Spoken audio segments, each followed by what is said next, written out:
है, ये सब मीडिया तय करता है।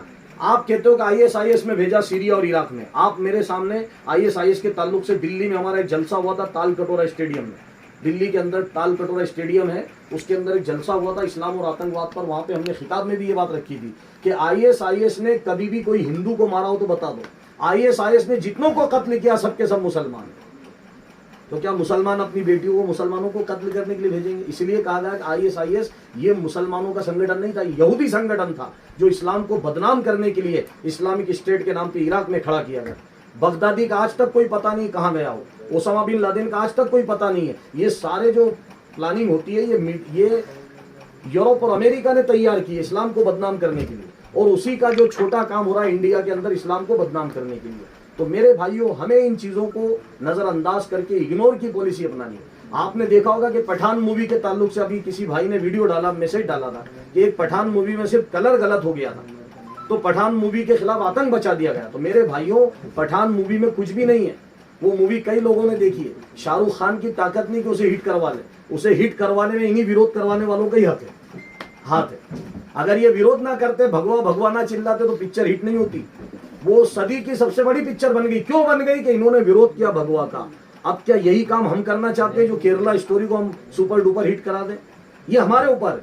अगर हम आज से विरोध शुरू कर दें, ज्ञापन देने लग जाए, धरना देने लग जाए, पूरे देश का मुसलमान सड़कों पर उतर जाए, तो केरला स्टोरी ऑस्कर अवार्ड ले जाएगी। ये हमारे ऊपर। नहीं तो 2-4 दिन भी फिल्म नहीं चलेगी। कहते हैं झूठ की उम्र ज्यादा नहीं होती, झूठ खुल जाता है। इसके बजाय अगर आपको कोई काम करना है केरला स्टोरी का जवाब देने के लिए, तो उस प्रोड्यूसर ने, डायरेक्टर ने कबूल किया कि सिर्फ 3 लड़कियों का ब्रेन वॉश हुआ था और आईएसआईएस में गई थी सिर्फ 3 लड़कियां, लेकिन उसको 32,000 का आंकड़ा बता दिया गया और ये झूठ उसने कबूल कर लिया। लेकिन मीडिया का जो धंधा है वो झूठ से ही चल रहा है, झूठ से ही वो कमा के खा रहा है। सत्ता में जो लोग बैठे हुए हैं, अगर सच्चाई खुल जाएगी तो उनकी पोल खुल जाएगी, उनका सिंहासन हिल जाएगा। इसलिए बेचारा एक झूठ चल रहा है, चलने दो। हिटलर ने कहा था कि एक झूठ को 100 बार बोलो तो वो सच बन जाता है। तो आज वही एक झूठ 1000 बार बोला जा रहा था कि वो सच बन जाए, लेकिन झूठ कभी सच नहीं होता। यही झूठ टीपू सुल्तान के बारे में फैलाया जा रहा है, यही झूठ हजरत औरंगजेब आलमगीर के बारे में फैलाया जा रहा है, यही झूठ मुसलमानों के इतिहास के ताल्लुक से फैलाया जा रहा है। लेकिन दुनिया को सच जानती है मेरे भाइयों। कुछ लोग सिर्फ भारत में ही रहते हैं, दुनिया में नहीं रहते हैं। और भारत में भी कुछ ऐसे अक्लमंदों की तादाद, बहुत बड़ी तादाद है जो सच्चाई के लिए लड़ रही है। अगर हम इसके खिलाफ कोई काम करना चाहते हैं, आप देखिए ज्ञापन किसको दिया जाता है। जो जिन लोगों को आप ज्ञापन देने जाएंगे थाने में, कोर्ट में, उनके जो गॉड फादर हैं वही पिक्चर को रिलीज कर रहे हैं, वही पिक्चर को टैक्स फ्री कर रहे हैं। तो वो कार्रवाई कहां से कर देंगे? जब देश का मुख्यमंत्री, देश का प्रधानमंत्री और राज्य का मुख्यमंत्री जिस फिल्म को टैक्स फ्री कर रहा है और जनता से आह्वान कर रहा हो, देखो देखो, आप उसके खिलाफ थाने में जाएंगे, आप उसके खिलाफ एसडीएम को ज्ञापन देंगे, कलेक्टर को देंगे। इनके बाप दादा तो फिल्म को रिलीज कर रहे हैं और बाप दादा तो फिल्म का प्रचार कर रहे हैं। तो इसका सही उपाय क्या है? इसका सही उपाय यह है जो आपने अंजाम दिया मुस्लिम महासभा कमेटी में, जो खवातीन इज्तिमा आपने रखे, अडान मोहल्ले में रखा, शाहजीलालपुरा में रखा। इसका बेहतर जवाब यह है कि हम ऐसे इज्तिमात रखें, उसके बाद ऐसे पंपलेट छपवाएं, ऐसे पर्चे छपवाएं जिसमें इस्लाम ने औरतों को क्या क्या अधिकार दिया और इस्लाम आने से पहले औरतों की क्या दुर्गत बना दी गई थी इंडिया में, सऊदी अरब में। जिस तरह अरब के अंदर बताया कि बच्चियों को पैदा होते ही गाड़ दिया जाता था, हिंदुस्तान में चीरहरण होता था, अपहरण होता था, बेटियों का बलात्कार होता था, एक औरत से 5-5 मर्द शादी किया करते थे और औरतों को जुए में दांव पे लगा दिया गया। ये लिखित प्रमाण है, ये कोई झूठी बात नहीं है। तो मेरे भाइयों, हमें अगर कोई काम करना है तो हम ये काम करें, हम दुनिया को बताएं कि इस्लाम ने औरत को सहारा दिया है।